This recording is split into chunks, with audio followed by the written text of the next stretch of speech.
Oh boy, oh boy. So around 2-3 days ago, Sucker Punch have finally revealed a full presentation of the feature in their latest game, Ghost of Tsushima. You know, unlike... yeah, and we're going to talk about it.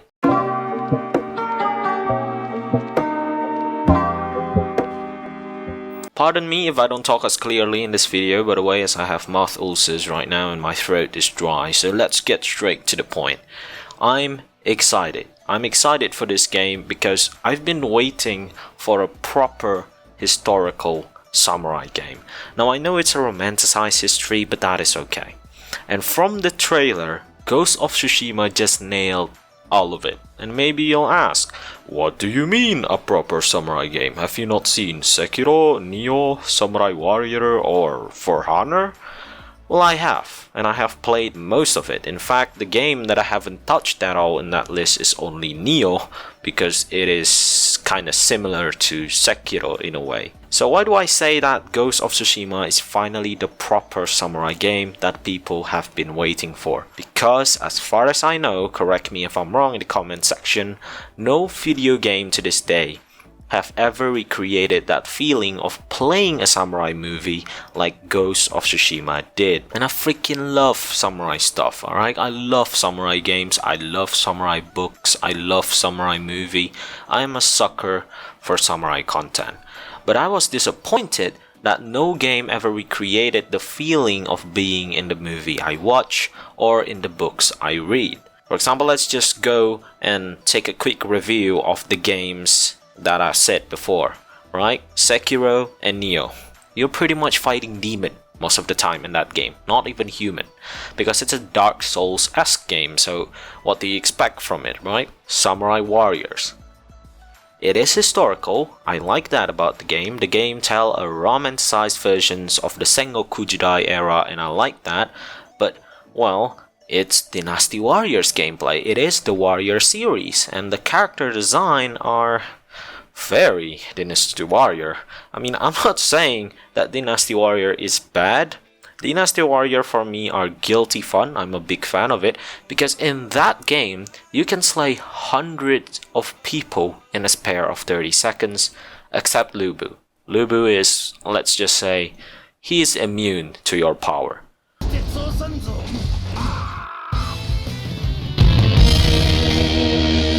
But due to the nature of that hack and slash chaotic slay everyone gameplay, you never really have to care about duels or swordplay in that game, as the game never really specializes on one-on-one combat.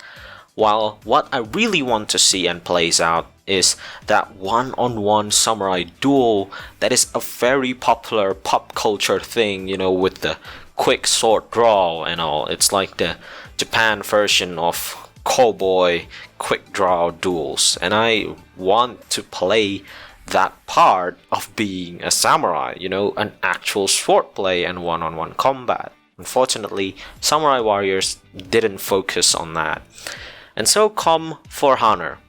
I'm a big fan of For Honor combat. It was fun, it was easy to pick up, hard to master, and it's finally a game where it featured a samurai against a human enemy where the swordplay and combat really matters. Unfortunately, For Honor is a multiplayer focused game, so it don't really have a good story.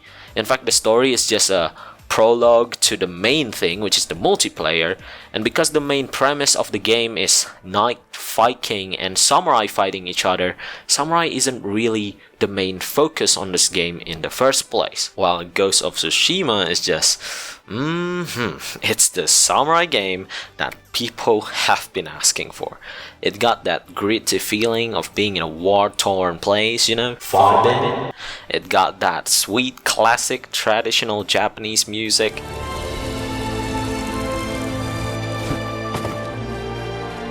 It have a good character customization. I didn't think that this game is going to include character customization. It have beautiful graphics. It have a highly customizable photo mode, and the swordplay, I love it.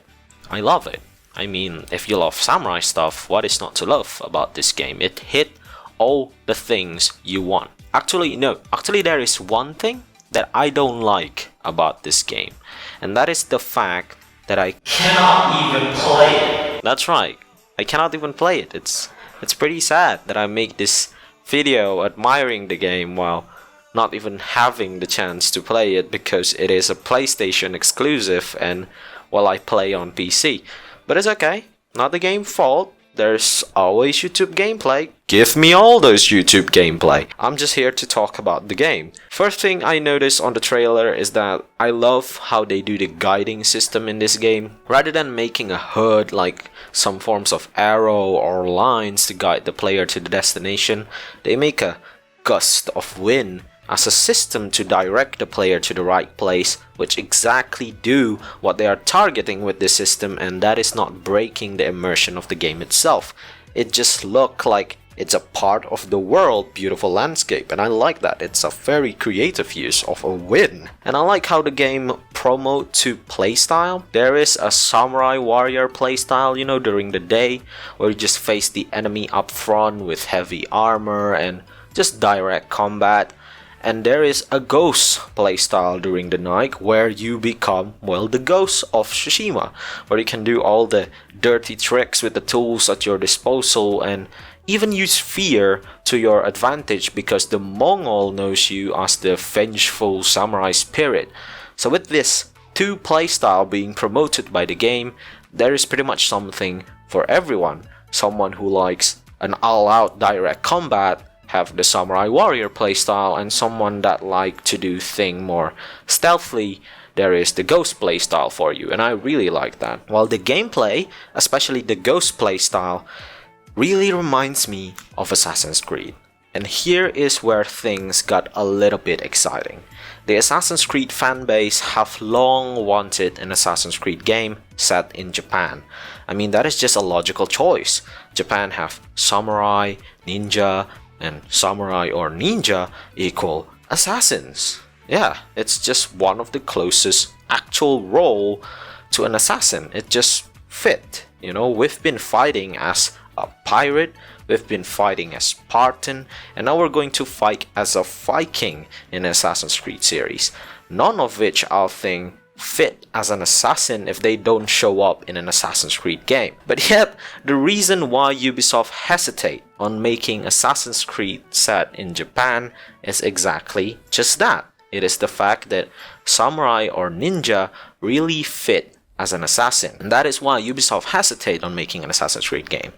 As Alex Hutchinson said, I don't know if that is how to spell the name, I'm sorry if I got it wrong, but as Alex Hutchinson said, which is at the time the creative director of Assassin's Creed 3, he says that people on the internet suggest the most boring settings, saying that Japan is one of them. And he says that Assassin's Creed game set in feudal Japan would work, but it is an experience that won't be unique and people have experienced before. And lo and behold, till this day, they still haven't made one in Japan.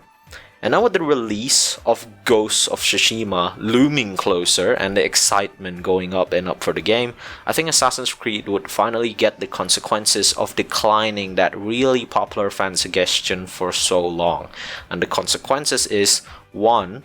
Lowering the chance of a Japan Assassin's Creed being possible, and 2nd, the probability to disrupt the sale of Assassin's Creed Valhalla. Now let me explain the first one.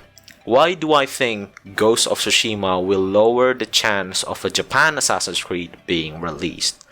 Because if Ubisoft still have the same mindset as our buddy Alex Hutchinson here, although it's 4 years ago, the fact that Ghost of Tsushima is here will only enforce Alex's opinion, the one where he says Japan Assassin's Creed won't be a unique experience and people have experienced it before. Well, now that is truer than ever, because maybe yes, people would have experienced it before with Ghost of Tsushima. There is even an article saying that Ghost of Tsushima is pretty much Assassin's Creed Japan. So maybe with this game releasing, Ubisoft will either be more reluctant on making an Assassin's Creed Japan because, well, you know, Ghost of Tsushima is already there and people have experienced the same kind of experience that Assassin's Creed Japan would deliver, or take it up as a challenge and finally make an Assassin's Creed set in Japan. And now the second one, the probability to disrupt the sale of Assassin's Creed Valhalla. Due to the release date being only like 3 months apart between Ghost of Tsushima and Assassin's Creed Valhalla, and how Ghost of Tsushima play pretty similarly to an Assassin's Creed game with how the parry, dodge, combat, and assassination playing a big role in the game, it have the chance to disrupt the sale of Assassin's Creed. Although I know there is a pretty low chance for this one to happen, still, with the game regarded as Assassin's Creed Japan, there is a chance that some fan of Assassin's Creed would rather spend their money on Ghost of Tsushima, as it is a theme that have been craved by a lot of Assassin's Creed fans. But again, I know the chances are low due to the fact that the Viking era have also been kinda the most requested and hated at the same time in the Assassin's Creed community. So there are like 2 sides in the Assassin's Creed community, one that really despised the Viking era and one that absolutely want the Viking era to happen. And I think as big as a disruption Ghost of Tsushima may cause on Valhalla, it is still a PlayStation 4 exclusive and it'll only disrupt the sale on the PlayStation 4 audience. Moreover, it's an Assassin's Creed game here we are talking about. Like, how much disruption could you make on an Assassin's Creed game sale? It's a AAA game that definitely have a cult following or fan that will buy the game no matter what just because it's Assassin's Creed. Nevertheless, it's still possible, as Ghost of Tsushima is still a game that I think Assassin's Creed should keep an eye out on this year. It have similar gameplay, it target a pretty similar audience, and the reaction to Ghost of Tsushima have so far always been positive. I'm very excited of the game. I mean, from all the trailer, it just deliver what it exactly want to do, an open world, story-driven samurai game that take part during the first Mongol invasion. So, if you like an action-adventure game and you have a PlayStation 4, this I feel is going to be a good one and one that you should keep a lookout for. I think that will be all that I want to talk about in this video. Are you excited about this game? Are you not? Would you prefer this to Assassin's Creed, or do you think it poses a threat to Assassin's Creed? Let me know in the comment section down below. Make sure you subscribe and ring the bell if you want more. Press like if you like the video, dislike it if you don't, and I'll see you guys on the next talk. Goodbye. If I could take you up in paradise, I suppose. If you would tell me I'm the only one that you love, life could be a dream, sweetheart. Hello, hello again.